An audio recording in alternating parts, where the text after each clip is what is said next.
These are the 5 rookie wide receivers that are going to make or break fantasy football this year, and number 1 is just like Puka Nacua from last year. He has real insane upside, and he's going after pick 200. It is so important to get these rookies right because every single year we have these insane breakouts that are the biggest values on draft boards. So to start it off, I'm going to start with one of the most guaranteed good prospects in Malik Nabers. His ADP is currently pick 49 on ESPN, 35 on Sleeper, and 26 on Underdog. At this point, everyone seems to know about the rookie, so it's very rare to get a discount on him, but in your ESPN leagues, you should be able to. His player comp is Jamar Chase, not just because they both went to LSU, but their play style is so similar. Their body type, almost identical. Their amazing run after catch ability. Their hands are pretty good, but their route running needs some work. Luckily, he has Brian Daboll as a head coach, who's one of the best offensive masterminds in the NFL. I know he struggled last year, but they had absolutely no quarterback to work with. I'm very confident he's going to scheme up a lot of those Deebo Samuel, Jamar Chase, short yardage situation touches where he can just do his thing after the catch.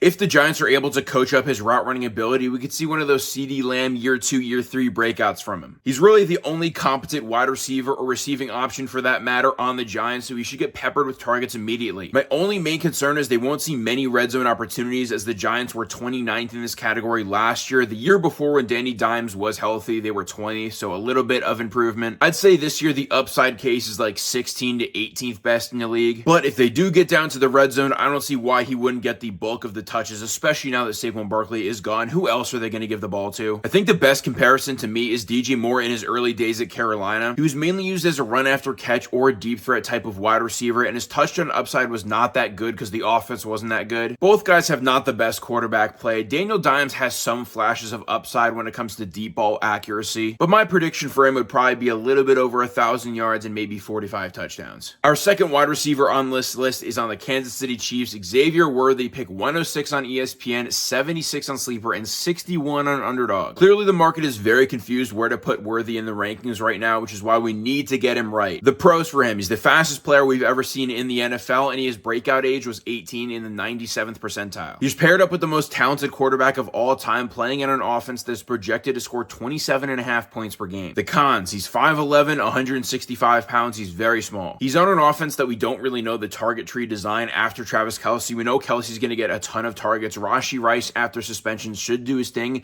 and Hollywood Brown is still going to be a good deep threat. On top of that, Pacheco showed a lot of upside last season. He should get an increased workload. So unfortunately, Xavier Worthy is going to be very boomer bust. I could see a lot of weeks of like 3 catches for 47 yards. And being honest, at pick 61 on Underdog or 76 on Sleeper, I'm definitely taking Lad McConkey or Diop or Calvin Ridley, those types of guys over him. Boomer bust wide receivers can be fine, but I realistically see him ending the season with like 4 touchdowns and 700 yards, which is very similar to what the projection is on Underdog Fantasy. If you're wondering what these are on Underdog, you're able to predict player future, so you can pick higher or lower for the numbers you see on the screen. They also host fantasy football drafts. The first place prize for their big tournament is $1.5 million, $15 million in total prizes. So if you join with code DNR, they'll match your first deposit up to $250, and you can play in all of those. Our third wide receiver is going to be Lad McConkey on the Chargers. His ADP is 96 on ESPN, 90 on Sleeper, and all the way up at 69 on Underdog. He should be the main starting slot receiver on the Chargers. I've heard rumblings that Quentin Johnston may move to the slot for a little bit of time because that's what he was best at in college. And since he struggled so much in year 1, they may have to do that to help him out. So if Lad McConkey gets like 70 to 60% of snaps in the slot and 30 to 40 on the outside, I'm completely fine with that, especially if he gets to be in 2 wide receiver sets. That's the really big selling point here, which will completely determine the outcome of his season. If he's in those 2 wide receiver sets helping block, he's going to get way more opportunity in the pass game. And we know this team is going to be very run heavy, so it's important that he is out there all the time. There's already been a ton of reports that he's by far the best receiver in minicamp. He has chemistry already this early on with Justin Herbert. He's very similar to Keenan Allen in terms of being crafty and fast in tight spaces, but he is much faster in terms of yards after catch and his breakaway ability. He runs a 4.3. In an offense with such little barren target competition, if he can carve out like 8 to 9 targets a game, that is such big value for where he's going. I've already traded for him in a bunch of dynasty leagues. This is the guy that I'm going to be planting my flag on in the Chargers offense this year. I love him. The fourth wide receiver on this list is very controversial. Pick 70 on Underdog Fantasy, but around pick 100 on Sleeper and ESPN, it's Keon Coleman. It's really bad when ownership and the coaching staff already came out basically saying he was never taught how to run block in college. If you're a 6'3 wide receiver in the NFL, you desperately need to be able to run block to get on the field as much as possible. He also said his route running needs a lot of work and that he's a funny guy, but obviously personality can't carry you in the NFL. Coach speak is usually very overly optimistic, so I'm a little bit scared that this was not overly optimistic or optimistic at all. And on top of this, his college statistics just weren't that good, and all the best graders in terms of draft profilers didn't really love him. The only reason he's going inside the top 100 is because of the situation he's on, the Buffalo Bills. We love Josh Allen. We know this team can score a bunch of points when they want to,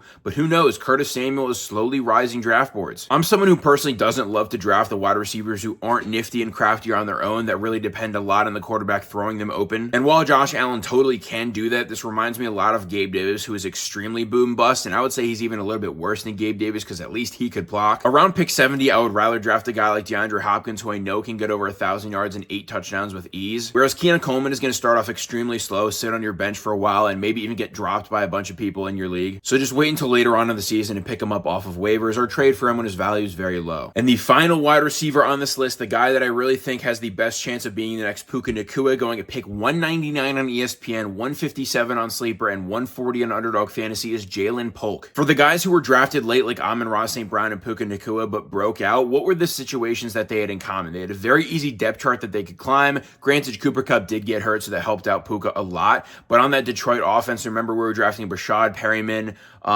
I'm forgetting that dude's name, Tyrell Williams, like all these just absolute trash cans where Amon-Ra could easily overtake them. And on top of that, both offenses drastically overperformed what a lot of analysts thought they could do. The Rams last year were not supposed to be that good. They turned up heavily. And the Rams with Jared Goff and Dan Campbell, a lot of people didn't know what to expect, but a lot of targets got funneled towards the best guy that broke out. So in this situation, we have a depth chart in New England that there's literally no other good options, just a bunch of rookies and scrubs, so he could easily rise to number 1 if he's good enough. And while Drake May might not start week 1, he's probably going to start in the first 5 to 6 weeks, and when he does, he has a ton of upside, and this offense could be better than we think. Right now, the Patriots are actually projected to score the least amount of points in the entire league, so there's really only up from here. In terms of Polk as a prospect, his hands catching ability and his contested catching ability are off the charts. They're by far his best attributes, very similar to a guy like George Pickens out of college. And what I mean by hands catching, he's a guy who's able to go up and grab it outside of his frame and not just rely on those chest catches that a lot of bad wide receivers like Quentin Johnston do. His after the catch ability and his route running are good enough, but he's able to piece everything together really well on the NFL field, very much like Puka Nacua. He's a gritty, tough guy. So between pick 150 and 200 on all these sites, you're really not risking anything by drafting him, and you have a whole lot of upside, so I'm doing it a lot. In my next video, I'm going to rank the top 10 rookie wide receivers in the order that I would draft them this year, so make sure to follow so you see that. Like this video. Let's get to 100 likes, and I'll drop that one tomorrow. Drop a comment for what other types of videos you want to see next, and I'll catch you guys in the next one. Peace.